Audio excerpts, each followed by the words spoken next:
Maybe you've got teaching word recognition down, but what does the science of reading really tell us about reading comprehension? This September, we're hosting a 4-week collaborative book study on Know Better, Do Better comprehension by the Libans. Across 4 Sundays, 8 science of reading advocates will unpack the research and get really practical about the things that fuel comprehension, from knowledge, vocabulary, and morphology to questioning, close reading, and writing. So if you're ready to know better, do better, and think more deeply about comprehension instruction, come learn alongside us this September. We'd love to have you join us. You're listening to episode 108 of Literacy in Color. Welcome to the Literacy in Color podcast. I'm your host, Michelle Sullivan, a science of reading advocate with over a decade of experience as a reading interventionist and literacy coach. I'm passionate about making evidence-based instruction both effective and engaging. If you're interested in captivating our learners on reading fluently and understanding language, or as I like to call it, keeping it colorful, then you've found the right place. Each week, we'll explore intriguing lit bits and practical strategies around the science of reading and structured literacy to help you be colorful and teach colorfully. Are you ready to bring literacy to life? Let's color outside the lines and make an impact together. As many of you are heading back to school, I want to talk about something incredibly simple that you can start doing inside your phonics lessons tomorrow. It doesn't require a new program. It doesn't require another block in your schedule. And you definitely don't need to create anything elaborate. You just need to pay a little more attention to the words that you're already teaching. So let's start with a simple CVC word like cap. If I'm teaching beginning readers, cap certainly is a beautiful little word. We've got 3 phonemes, k, a, p, 3 graphemes, c, a, p. There's a short vowel sound. We have a. And this word is completely decodable once students know our sound symbol correspondences. What many teachers do is they try to get their reps in. And after all, repetitions are really important. No one is arguing against that. So we can build that word, cap. We blend it. We read it. What's the word? Cap. Great. Next word, right? But what if we stayed with cap for just a few more seconds? I might prompt, point to where I might put a cap. And notice I didn't just ask, what's a cap? In that case, we're opening the door, right? We're wasting time when every minute is precious. There's raising hands. Perhaps you start eliciting responses that are unrelated, and that can throw us off course and derail the lesson. We don't want that. But if the prompt is intentional and efficient, like point to where I might put a cap, some students might immediately point to their heads like it's a hat. Other students might point to their water bottles. Oh yeah, the water bottle has a cap on it. I might grab a marker and ask, what if I cap my marker? Now cap isn't a thing anymore, it's an action. Or hey, we can even have a little wordplay. Cap your marker with a cap. We have some verb and noun action going on. So we think of cap, it's like we're covering something, right? And you might say, hey, wait, we're covering our markers, we're covering our heads. I notice a connection. And if your kids are really cool, someone might inevitably say, no cap, which means for real. So no cap, you're the best teacher ever for listening to this podcast because capping can also mean lying. So suddenly this tiny 3-letter CVC word is doing some pretty heavy lifting. We're talking about meaning. We're talking about context. We're talking about parts of speech. We're talking about how words behave in sentences. And we're talking about the flexibility of oral language. And we're still doing phonics. The thing is, simple words aren't necessarily simple. I think it's really important for us to remember that a word can be really simple to decode, but it could be incredibly rich in meaning. So, what we just experimented with is what we call a multiple meaning word. And if you want to be fancy linguistically, we can say that word is polysemous. So, that first part, P-O-L-Y, poly, meaning many, and that S-E-M refers to meaning, just like in the word semantics. So, polysemy, when one word has multiple meanings or senses, is a really incredibly common feature in English. In fact, it's estimated that about 40% of words are polysemous in nature. And think about the words that beginning readers are encountering. Things like bat. It can be an animal that flies at night, or you can swing a bat. Perhaps you bat your eyelashes. Something like lap. You can sit on your mother's lap. You run a lap around the track. A dog can lap up water. The word jam. You might eat jam as in jelly, or you can get stuck in a traffic jam, or maybe even musicians jam out together. We even have a word like duck. So a duck can be an animal that swims in a pond. But if I yell, duck, don't start looking for the bird, right? You better squat and cover your head.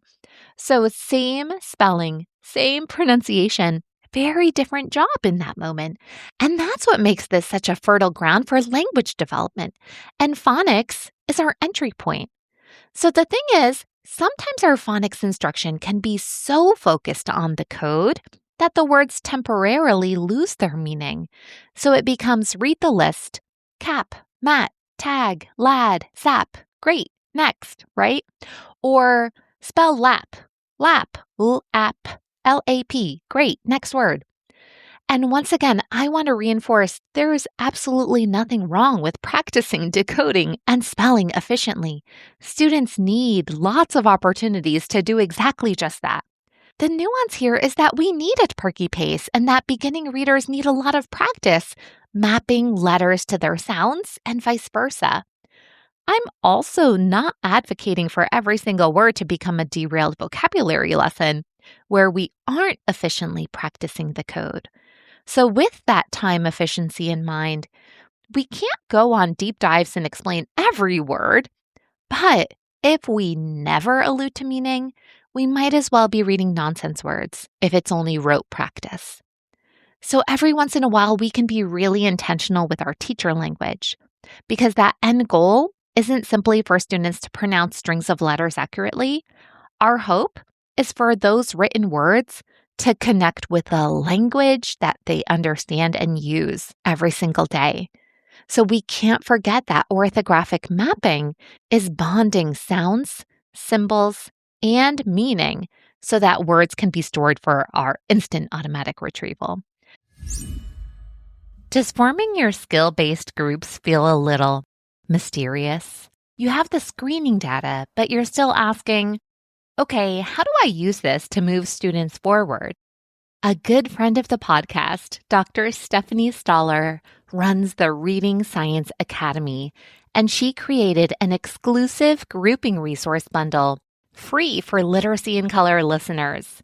You'll get Stephanie's cheat sheets for grouping students at the beginning, middle, and end of the year, plus a video that walks you through a real classroom example. I'll always proclaim that I myself am a proud Reading Science Academy member for life, and I can genuinely say that the quality of the resources and professional learning is top notch. The Facebook community is also one of the most supportive spaces I've experienced. Reading Science Academy is honestly one of the first places I go whenever I have a question about literacy instruction or assessment. So go to readingscienceacademy.com/color to get your free grouping resource bundle today. So here's my challenge for the beginning of the school year. Inside of your word lists and your phonics routines, find little places to bring meaning into phonics. So today I'm going to share 3 really easy ways to start. So tip number 1, add a contextual sentence after students read a word or before they spell it during dictation. So take a word, drop it into a sentence that makes its meaning clear. This in particular is incredibly important for dictation. where the context sometimes really drives the spelling decisions that we have to make. So let's say a student has to read the R-controlled word bark, B-A-R-K, right? So then you can say, we heard the dog's loud bark from across the yard. Maybe on another occasion, they encounter that word again, and you drop it in context with a different meaning, like the rough bark covered the trunk of the tree. So the thing is, you don't necessarily have to stop and have a whole conversation about multiple meanings for every polysemous word that comes up. Simply hearing the word in meaningful contexts in different ways across the week begins to build those connections. All it takes is a few extra seconds to turn a decoding or spelling opportunity into a language opportunity. Tip 2 is to choose a word of the day from your phonics list. So this might go beyond our 1-second contextual add-on. We can choose a word that has some semantic mileage. So let's say today's lesson has words like cape, game, name, wave, safe, and tape. They're all long A words with the VCE spelling pattern. After we do some decoding, I can say, okay, word wizards, we're going to play with one of these words. And you might circle the word wave and say to the students, can you turn to your partner and wave to them? And everyone waves. Okay, so when we wave, we're moving our hands back and forth in this swaying motion, right? But then I might say, but what if a huge wave crashed onto the beach? Am I still talking about waving my hand? Perhaps we can use our hands again to show what the ocean waves look like as they move towards the shore. And the water moves up and back down and back and forth. And we can even notice the connection between these meanings. So when we wave our hand, we're making a similar back and forth motion. So the thing is, these aren't two random definitions that happen to share a spelling.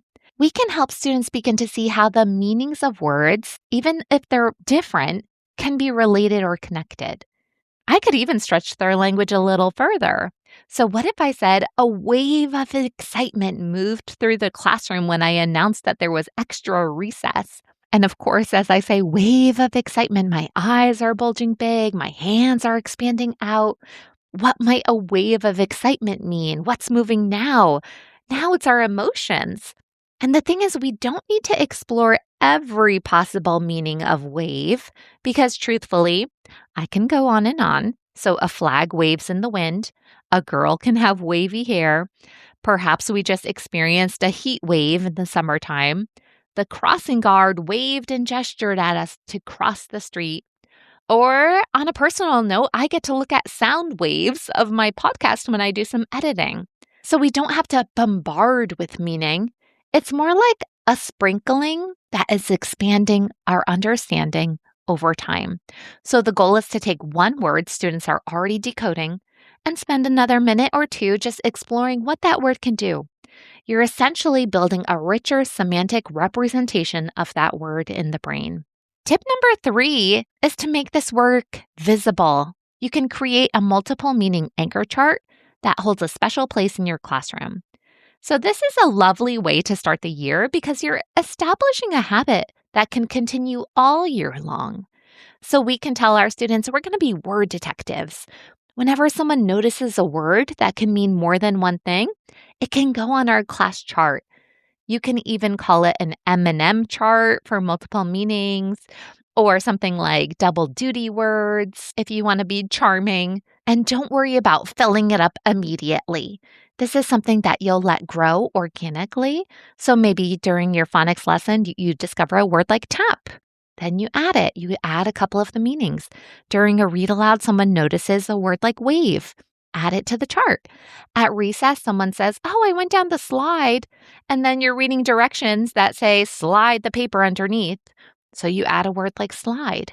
Maybe when students are learning inflectional suffixes like ed, someone realizes that park can be a place, like I go to the park, or it can be an action. My dad parked the car.